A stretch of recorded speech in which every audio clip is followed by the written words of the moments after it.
मध्य प्रदेश में जल्द ही 24 सीटों पर उपचुनाव होने हैं। ज्योतिरादित्य सिंधिया काम पर लग गए हैं। जेपी नड्डा ने अस्पताल से लौटते ही काम पर लगा दिया है। बिल्कुल वही काम जिसकी बीजेपी अध्यक्ष जेपी नड्डा ने वर्चुअल रैली में याद दिलाई थी। वैसे तो मध्य प्रदेश की वर्चुअल रैली में सिंधिया की शिरकत ही काम पर लौटने का संकेत था, लेकिन नड्डा ने जोर जोर से तारीफ कर हर तरह से समझाने का प्रयास भी किया कि उनके बीजेपी में आने का मकसद और पार्टी की अपेक्षा याद रहनी चाहिए। रैली के बाद ट्विटर पर मध्य प्रदेश कांग्रेस के नेता जीतू पटवारी पर हमला बोलकर सिंधिया ने भी अपने तरीके से मैसेज देने की कोशिश की है। आ रहा हूं मैं, समर्थकों को कमर कस लो और विरोधियों सावधान हो जाओ, अब दो हाथ होना ही है। मध्य प्रदेश की 24 सीटों पर उपचुनाव होने हैं और हाल फिलहाल बीजेपी और कांग्रेस दोनों ही जोर शोर से उपचुनाव की तैयारियों में जुटे हुए हैं। कमलनाथ बीजेपी को घेरने और नाराज नेताओं को तोड़ने की कोशिश में जुटे हैं, तो बीजेपी को सिंधिया का भरोसा है। दरअसल 24 में से 16 सीटें उसी इलाके में हैं जिसे मध्य प्रदेश की राजनीति में महाराज कहे जाने वाले सिंधिया का गढ़ माना जाता रहा है। अब तक सिंधिया और बीजेपी दोनों ही एक दूसरे की मदद में एक एक कदम ही बढ़ाया है। सिंधिया ने कमलनाथ की सरकार गिराकर शिवराज सिंह चौहान की बनवा दी और बीजेपी ने सिंधिया को सांसद बना दिया।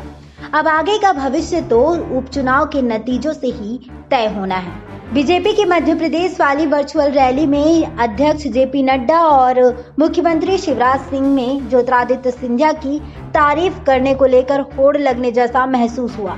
ये भी साफ साफ समझ में आया कि सब कुछ आने वाले उपचुनावों की कवायद है।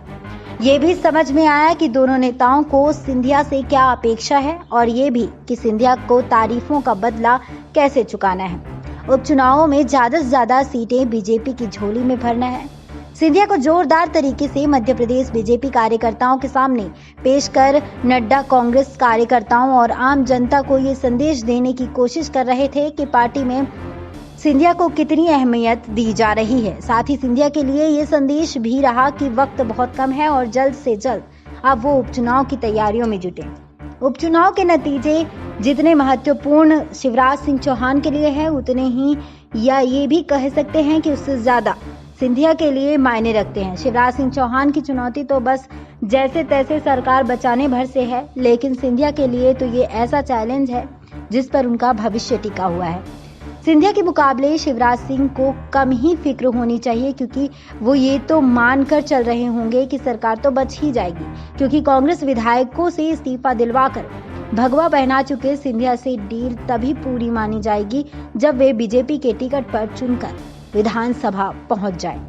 बता दें आपको कि सिंधिया के राज्यसभा पहुंच जाने के बाद अब सिंधिया कैंप में हर कोई खुद और सिंधिया को भी मंत्री बनते देखना चाहता है। शिवराज सिंह चौहान का मंत्रिमंडल विस्तार भी कोरोना वायरस के प्रकोप के चलते ही रुका है और सिंधिया खेमे के कांग्रेस नेताओं को भी मौका मिलने की उम्मीद है।